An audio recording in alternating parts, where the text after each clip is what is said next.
Assalamualaikum warahmatullahi wabarakatuh. Nama saya Muhammad Yusuf Al-Fatah, NIM T2019-1017 dari Prodi PAI IAIN Jember. Di sini saya akan mempresentasikan makalah sosiologi pendidikan yang diampu oleh Bapak Bahrul Munib yang berjudul Penyimpangan Sosial dan Konsep Moral Pendidikan dan Masyarakat. Langsung saja kita ke materi. Yang pertama yaitu pengertian perilaku menyimpang. Jadi perilaku menyimpang ini adalah suatu perbuatan atau tingkah laku yang dilakukan oleh seseorang maupun kelompok yang tidak sesuai dengan norma-norma atau dengan nilai-nilai yang ada di sekitar masyarakat.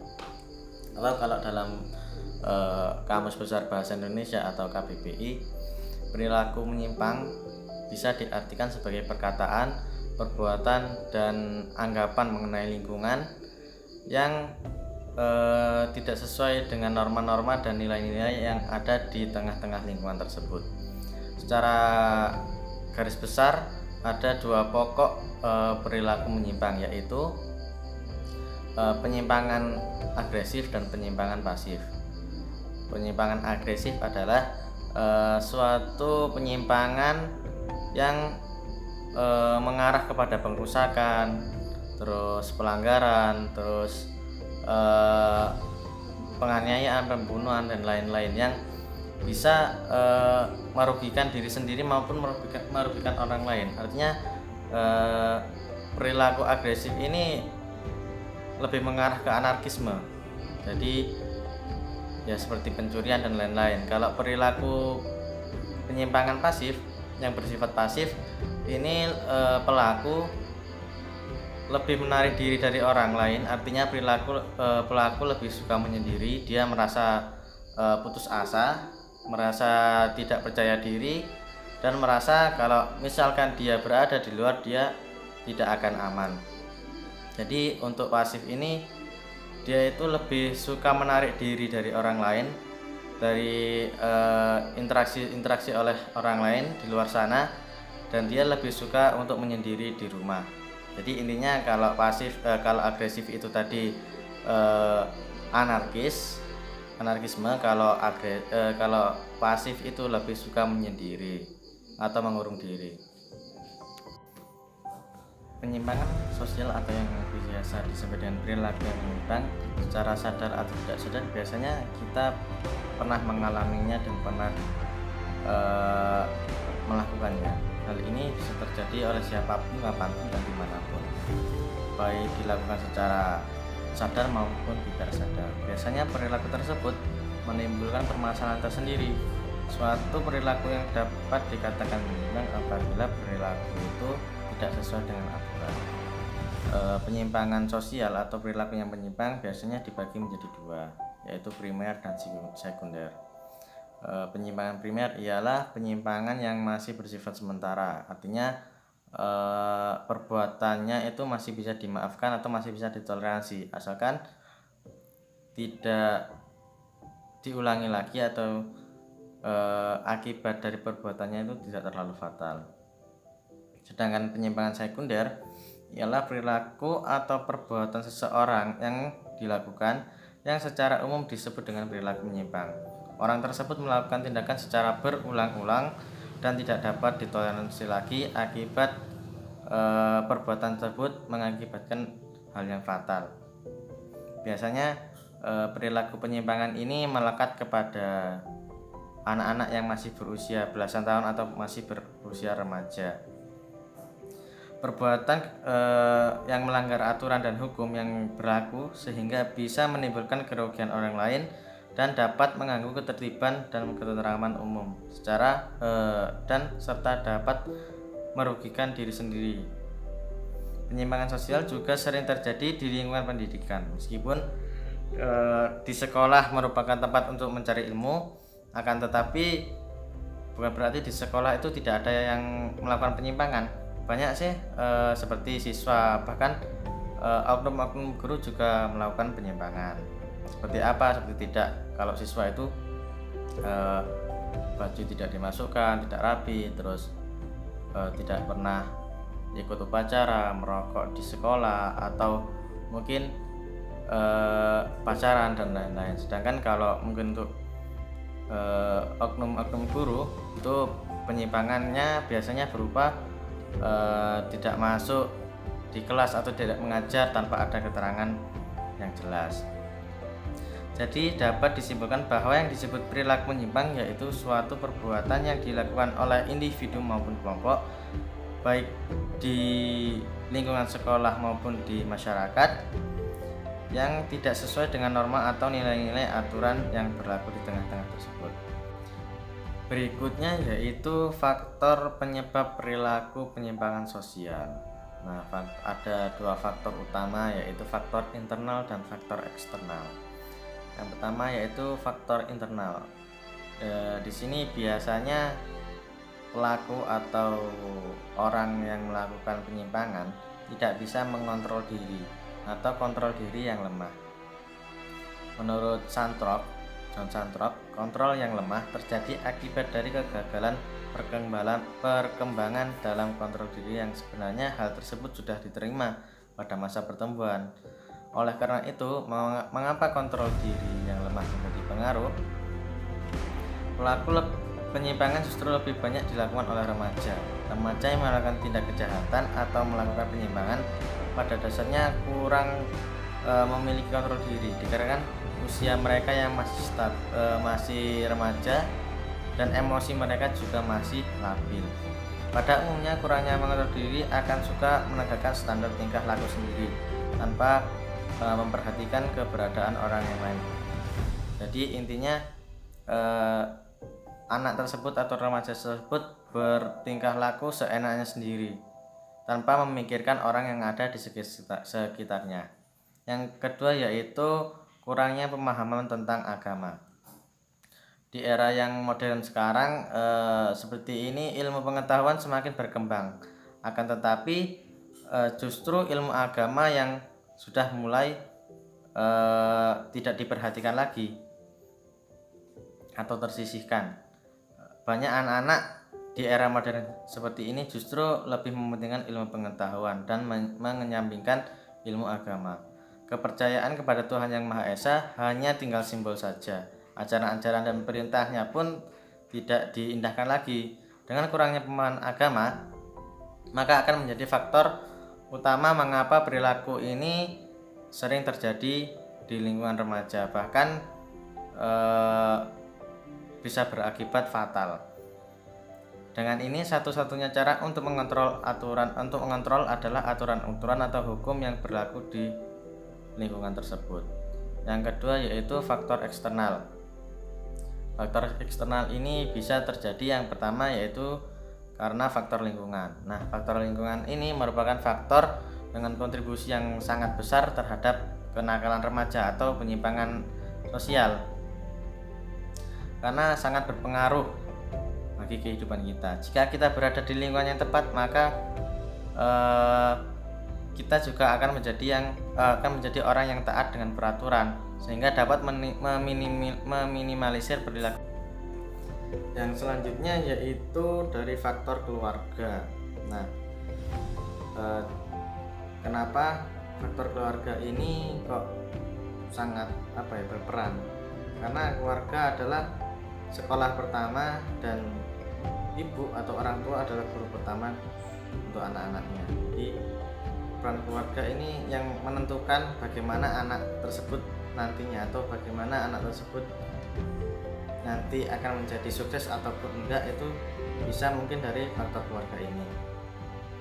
Jika keluarga yang harmonis, maka seluruh anggota keluarganya akan merasa aman dan nyaman berada di rumah dan tidak ada rasa cemas ataupun rasa takut lagi. Sedangkan keluarga kita tidak harmonis, atau mungkin dari kecil kita sering melihat kekerasan ataupun mengalami hal tersebut, dan pastinya hal itu akan mengganggu psikologis kita, dan nanti pasti kita beranggapan bahwa kekerasan itu adalah bagian dari hidup kita. Nah, itu adalah faktor mengapa banyak remaja ataupun orang-orang yang sering melakukan penyimpangan, faktor utama ya. terutama kenapa orang itu sering melakukan penyimpangan. Yang kedua itu yaitu faktor eksternal. Nah, pertama yaitu faktor lingkungan. Faktor lingkungan merupakan faktor yang paling besar pengaruhnya terhadap diri kita, karena lingkungan di mana kita tinggal akan mempengaruhi tumbuh kembang kita. Jika kita berada di lingkungan yang tepat, maka kita akan menjadi orang yang taat dengan peraturan, sehingga dapat meminimalisir perilaku penyimpangan. Akan tetapi, jika kita berada di lingkungan yang tidak baik, maka kita mungkin akan terbiasa dengan perilaku yang menyimpang. Lingkungan yang merujuk pada peran serta masyarakat, fasilitas yang bisa memicu adanya tindakan ini. Aktivitas di lingkungan banyak sekali menyumbang permasalahan bagi masyarakat, khususnya bagi para remaja. Seperti pergaulan bebas yang memberikan remaja kesempatan untuk melakukan tindakan yang menyalahi aturan. Akan tetapi jika kita memiliki kontrol diri yang kuat dan didukung oleh keluarga kita yang mungkin mendukung kita, memberi kita pendidikan tentang agama, kemungkinan besar akan menjadi pengontrol tingkah laku yang menyimpang, sehingga kita bisa terhindar dari perilaku tersebut. Yang kedua yaitu faktor eksternal yang kedua, kesenjangan sosial. Dengan adanya perbedaan status yang mengarah kepada kesenjangan sosial sering terjadi di tengah-tengah masyarakat, terutama kepada kaum menengah ke atas dan kaum menengah ke bawah, yang mungkin akan menimbulkan rasa iri, dengki, dan akan memicu tindakan yang menyimpang seperti pencurian, pembunuhan, perampokan, hinaan, dan lain sebagainya.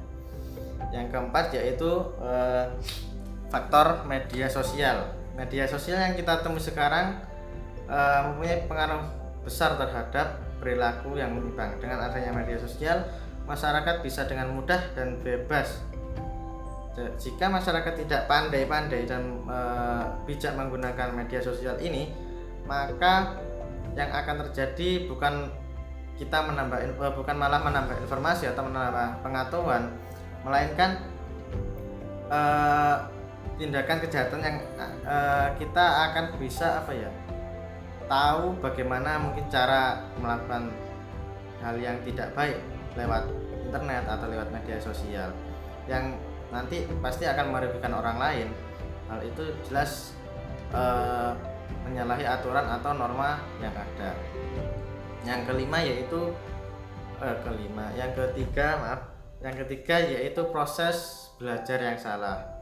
Orang yang melakukan tindakan ini karena sering membaca buku dan melihat tayangan-tayangan yang tidak sesuai atau tayangan-tayangan yang tidak baik, yang mana orang tersebut ingin melakukan perbuatan yang sama persis dengan apa yang dilihatnya. Yang selanjutnya yaitu bentuk-bentuk perilaku menyimpang. Jadi perilaku menyimpang juga ada bentuk-bentuknya, seperti penyimpangan individual. Penyimpangan individual ini perilaku atau perbuatan yang melanggar aturan yang dilakukan oleh individu atau perorangan. Yang selanjutnya yaitu penyimpangan kelompok. Merupakan suatu tindakan yang dilakukan oleh banyak orang atau sekelompok orang yang tunduk dan patuh kepada norma-norma kelompok tersebut dan tanpa memperhatikan aturan-aturan atau norma-norma yang ada di dalam masyarakat. Contohnya seperti apa? Seperti jaringan narkoba, narkotika, dan lain-lain yang mengacu kepada tindak kejahatan. Yang selanjutnya yaitu penyimpangan campuran antara individu dan kelompok. Perbuatan atau perilaku seperti ini biasanya dilakukan oleh suatu golongan sosial yang memiliki sistem organisasi yang rapi dan sangat terencana. Hal ini membuat suatu kelompok atau individu di dalamnya menjadi patuh dengan aturan-aturan atau norma-norma yang dibuat sendiri, tanpa memperhatikan yang lainnya atau tanpa memperhatikan masyarakat yang ada di sekitarnya. Yang selanjutnya yaitu perilaku penyimpangan yang ada di lingkungan pendidikan atau di sekolah. Yang pertama yaitu perkelahian. Perilaku yang paling sering terjadi di sekolah atau di lingkungan pendidikan yaitu perkelahian. Biasanya hal ini dikarenakan masalah yang sepele, namun karena itu tadi mungkin mental dan emosi remaja yang masih labil yang mengakibatkan mereka itu emosinya gampang tersulut dan terjadilah perkelahian. Terus bullying atau merupakan suatu tindakan yang paling sering dilakukan dalam sekolah. Bahkan tidak sedikit dari korban bully ini bisa mengalami depresi dan dapat mengganggu mental, bahkan bisa menyebabkan kematian bagi si korban. Hal ini disebabkan karena faktor disengaja, karena pelaku bisa mendapatkan kepuasan dari menindas orang tersebut. Yang selanjutnya yaitu intimidasi. Di dalam sekolah ini intimidasi bisa dilakukan oleh siapa saja, baik siswa maupun oknum guru. Kebanyakan pelaku intimidasi tidak melakukan perbuatannya secara individu atau sendiri, melainkan berkelompok. Terus merokok dalam sekolah dan tawuran antar pelajar.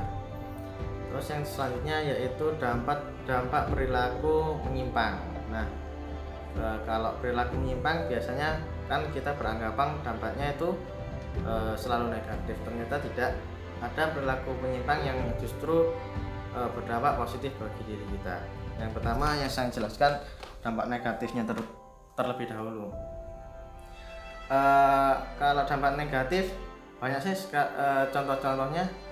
Seperti kerugian, jelas kita mengalami kerugian. Kalau misalkan mungkin kita punya sepeda motor, kita dicuri, mungkin jelas kita mengalami kerugian baik berupa materi maupun non materi. Dan dampaknya bagi pelaku, yang pertama yaitu pelaku bisa dikucilkan atau diasingkan oleh lingkungannya sendiri karena telah menyalahi aturan dan mendapat cap buruk dari orang-orang yang ada di sekitarnya. Pelaku penyimpangan bisa berpotensi mengganggu ketentraman umum dan ketertiban serta dapat membahayakan orang lain. Pasti membahayakan orang lain. Yang selanjutnya yaitu perbuatan yang menyimpang dapat merusak tatanan atau norma-norma yang berlaku di lingkungan masyarakat. Terus bagi pelaku sendiri juga sulit diterima kembali oleh masyarakat apabila perbuatannya tersebut benar-benar sangat merugikan dan berdampak sangat fatal terhadap masyarakat tersebut. Jadi intinya moral ini merupakan suatu istilah manusia yang digunakan untuk menyebut ke orang lain atau menilai ke orang lain yang memiliki nilai-nilai positif atau mempunyai perilaku yang positif.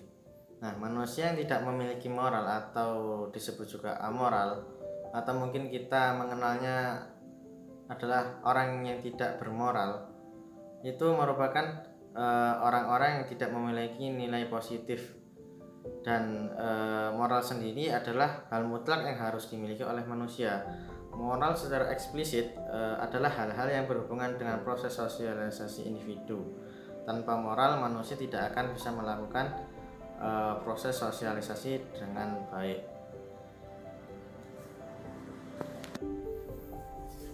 Yang selanjutnya yaitu remaja dan penyimpangan sosial. Yang pertama yaitu pengertian remaja. Ketika kita mendengar kata-kata remaja, pasti yang ada di pikiran kita adalah perilaku-perilakunya yang sangat mengesankan. Ada yang remaja yang mempunyai perilaku baik dan sebaliknya, banyak juga yang remaja yang mempunyai perilaku yang tidak baik. Akan tetapi masyarakat kita pada umumnya menilai bahwa remaja itu merupakan anak-anak yang tidak memiliki aturan atau tidak tahu aturan, tidak bermoral. Padahal tidak sedikit remaja-remaja itu mempunyai perilaku baik dan bahkan mereka itu mempunyai prestasi yang patut kita banggakan. Masa remaja atau biasa disebut dengan masa badai topan menggambarkan bahwa masa ini adalah masa yang paling bergejolak, penuh gejolak karena banyak sekali pertentangan nilai yang ada di dalamnya. Dan juga masa remaja ini merupakan masa-masa yang paling sulit sekali bagi anak-anak dan orang tua. Karena apa? Masa remaja ini merupakan masa transisi dari anak-anak untuk menuju tingkat kedewasaan. Selanjutnya kita menuju materi yang kedua, yaitu konsep moral. Ini pengertian moral ya, ada dua makna. Yang pertama yaitu berupa ajaran baik buruk yang bisa diterima tentang perbuatan, kewajiban, sikap, dan sebagainya. Dan yang kedua yaitu suatu kondisi mental seseorang yang membuat seseorang melakukan perbuatan atau isi hati dan diaplikasikan ke dalam suatu perbuatan. Moral memiliki fungsi sebagai perangkat ide-ide mengenai tingkah laku manusia yang memiliki ciri khas tertentu dan digunakan sebagai pedoman oleh sekelompok manusia di dalam lingkungan dan di dalam lingkungan tertentu. Moral juga berfungsi sebagai tingkah laku manusia yang didasarkan kepada kesadaran bahwasanya orang tersebut memiliki ketertarikan oleh keharusan untuk menggapai sesuatu yang baik dan sesuai dengan nilai-nilai dan norma-norma yang berlaku. Moral sendiri merupakan sebuah ajaran mengenai tingkah laku manusia yang berdasar kepada pandangan hidup dan agama tertentu. Istilah lainnya yang sama yakni etika. Etika istilahnya hampir sama dengan moral. Etika dan akhlak ya. Etika yang berasal dari kata etos yang memiliki arti kebiasaan dan kelakuan, sedangkan akhlak sendiri berasal dari bahasa Arab yakni khuluq atau jamak dari kata khulukun, dan menurut lughat memiliki arti sebagai budi pekerti. Di dalam bahasa Indonesia sendiri, budi pekerti termasuk dalam kata majemuk yang berasal dari kata budi dan pekerti. Budi yang berasal dari kata Sanskerta yang memiliki arti sadar atau yang disadarkan, sedangkan pekerti mempunyai arti kelakuan. Moral merupakan salah satu aspek penting di dalam hidup kita atau di dalam diri kita yang wajib dikembangkan dan distimulasikan kepada anak-anak sejak usia dini. Jika moral dikenalkan dan diaplikasikan ke dalam kehidupan sehari-hari, maka kehidupan kita akan dapat berjalan dengan damai, tentram, dan penuh dengan rasa ketenangan. Sangat penting setiap orang melaksanakan moral yang ada di lingkungan sekitarnya. Hal ini wajib ditanamkan kepada anak-anak sejak usia dini atau sejak mereka dilahirkan. Moral sendiri sangat dibutuhkan di dalam bersosialisasi. Seseorang memandang orang lain didasarkan pada moral, baik dari perilaku dan perkataannya. Sikap moral yang sering dipandang oleh masyarakat bisa digunakan untuk menilai orang lain yang memiliki sikap sosial yang baik atau tidak. Moral pun juga mempunyai pengaruh yang besar pada cara memandang seseorang. Dalam menilai suatu kasus, jika nilai-nilai moral yang dimiliki oleh seseorang bersifat baik yang sesuai dengan aturan-aturan serta tata cara untuk bersosialisasi, maka apabila orang tersebut melihat sebuah tindakan yang melanggar dan tidak sesuai dengan prinsip yang ada atau prinsip moral yang dipegang, maka biasanya orang akan menilai orang tersebut itu tidak memiliki moral atau tidak bermoral.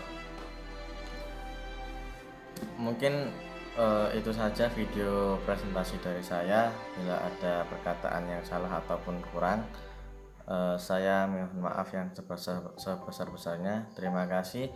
Wassalamualaikum warahmatullahi wabarakatuh.